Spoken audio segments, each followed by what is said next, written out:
सितंबर 1981 की दोपहर थी। दिल्ली से श्रीनगर जाने वाली इंडियन एयरलाइंस की परवाज IC-423 फिजा में बुलंद हुई तो किसी को खबर न थी कि यह सफर तारीख का हिस्सा बन जाएगा।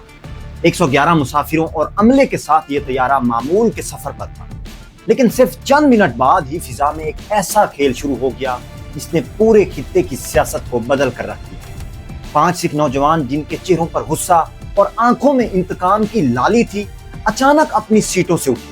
उनके पास न बंदूकें थी न बम, सिर्फ कृपाने और अखबार में लिपटे हुए अमरूद जिन्हें वो बम जाहिर करते। लेकिन हौसला और जुर्रत उतनी थी कि पूरे तैयारे को अपनी गिरफ्त में ले लिया।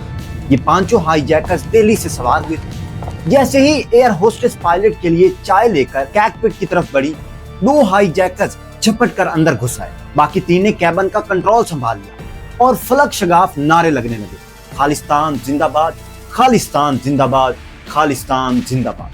मुसाफिरों के चेहरों पर खौफ के तासुरात वाज़ेह अयां हो रहे थे। एक बार औरतों और बच्चों की चीखें बुलंद हुई, लेकिन फिर अचानक हर तरफ सन्नाटा छा गया। सिर्फ 15 मिनट के अंदर ये परवाज पंजाबी नौजवानों की गिरफ्त में आ चुकी थी। ये हाईजैकिंग किसी आम जुर्म का नतीजा नहीं थी, बल्कि उस वक्त की पंजाब की सुलगती सियासत की आईना-ए-दार थी। चंद रोज पहले अमृतसर के करीब सिख रहनुमा जरनैल सिंह भिंडरांवाला के हामियों और पुलिस के दरमियान खूनरेज तसादम हुआ था, जिसमें 20 से ज्यादा सिख मारे गए थे। हाईजैकर्स में शामिल तेजिंदर सिंह ने बाद में इंटरव्यू में कहा कि मैंने मेहता चौक पर लाशों को घसीटते देखा।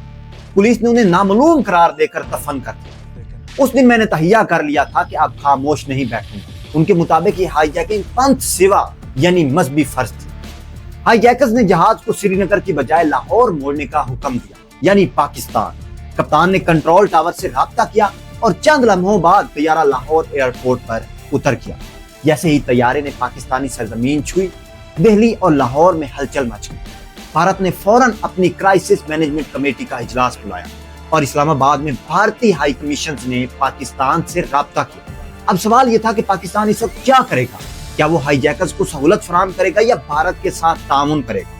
लाहौर एयरपोर्ट पर माहौल खौफजदा जरूर था, लेकिन कशीदगी हैरत अंगेज तौर पर कम दिखाई दे रही थी। भारतीय सफारतकार सतिंदर लांबा कहते हैं कि मैंने देखा कि मुसाफिर आराम से आ जा रहे थे, गोया कोई बड़ा खतरा ना हो। जल्द ही ये वाज़ेह हो गया कि हाईजैकर्स के पास सिर्फ किरपाने हैं, कोई बंदूक या धमाका खेज मवाद नहीं। लेकिन उस वक्त तक ये राज बाहर नहीं आया। दुनिया यही समझ रही थी कि तैयारे में बम है और लम्हा बलम्हा धमाके का खतरा है। हाईजैकर्स ने 3 बड़े मुतालबात रखे कि भिंडरांवाला को रिहा किया जाए, खालिस्तान तहरीक के कैदियों को आजाद किया जाए, और तीसरा बड़ा मुतालबा था कि $15 लाख तावान दिया जाए। मीर खालसा ने अमृतसर में प्रेस कॉन्फ्रेंस करने की जिम्मेदारी कबूल की और ऐलान किया कि मकसद दुनिया की तवज्जो सिखों की तहरीक पर मबजूल करवाना है। ये खबर आलमी मीडिया की सुर्खियों में आ गई और भारत पर अंदरूनी और बैरूनी दबाव बढ़ने लगा। पाकिस्तानी हुकाम ने कमाल हिकमत अमली से सूरत हाल को काबू में रखा।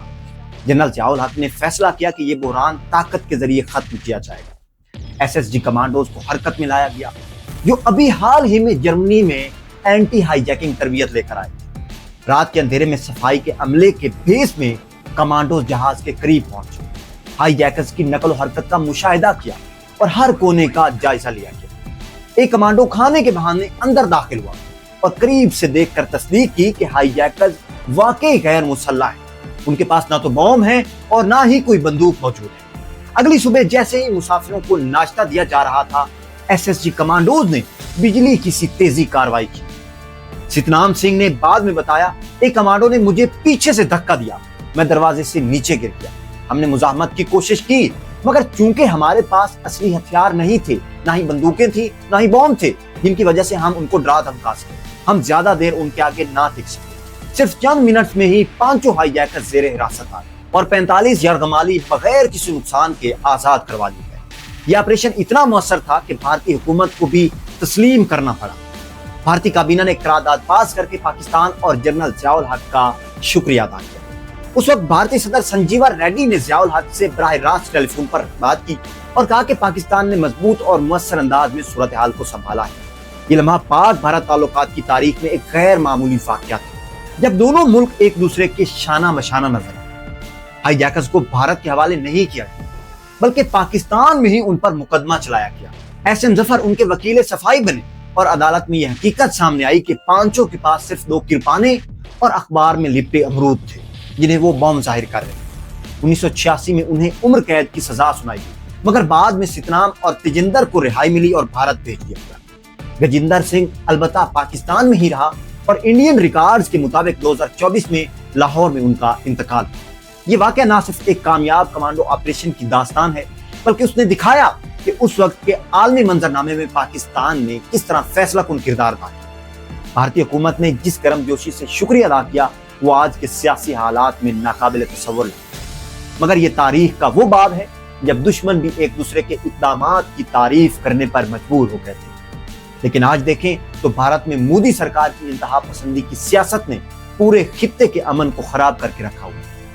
चाहे वो सियासत हो, चाहे वो क्रिकेट हो या कोई भी मैदान, और मोदी जबरदस्ती जनूबी एशिया का बड़ा भाई बनने की कोशिश कर रहा है। इंडिया कौम जो तरक्की की राह पर गामजन है, वहां आज मोदी सरकार अपनी इंतहा पसंदाना सोच से उसको पूरी दुनिया में बदनाम और शर्मिंदा कर रही है। जनूबी एशिया में जब तक पाकिस्तान और भारत में सियासी मामला बेहतर नहीं होंगे, तब तक दोनों ममालिक की तरक्की नामुमकिन है। इसलिए दोनों हमसायों को चाहिए कि मिलकर बैठकर जनूबी एशिया की तकदीर का फैसला करें। जी तो नाज़रीन, आप कमेंट सेक्शन में जरूर बताइएगा कि आपको क्या लगता है कि पाकिस्तान और भारत के ताल्लुकात बेहतर हो सकते हैं या नहीं। मिलते हैं अगली एपिसोड। शुक्रिया।